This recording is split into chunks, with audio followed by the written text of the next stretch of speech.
High বন্ধুরা, রিমি আঁচল ব্লগে আপনাদের স্বাগত। সকলে কেমন আছেন? আশা করি ভালো আছেন। আমি কদিন ধরেই জ্বরেতে ভুগছিলাম, আর তারপরে সর্দিও হয়েছিল। তাই মুখেতে একদমই স্বাদ পাচ্ছিলাম না, ভালো লাগছিল না।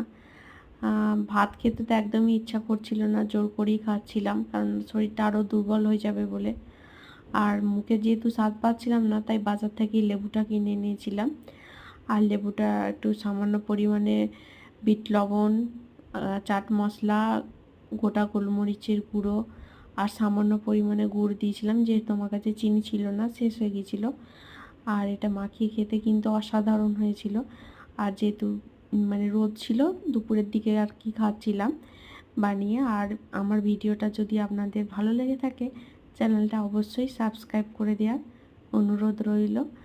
আর যদি আপনাদের মনে হয় আমাকে কমেন্ট করবেন, তাহলে কমেন্ট করতে পারেন।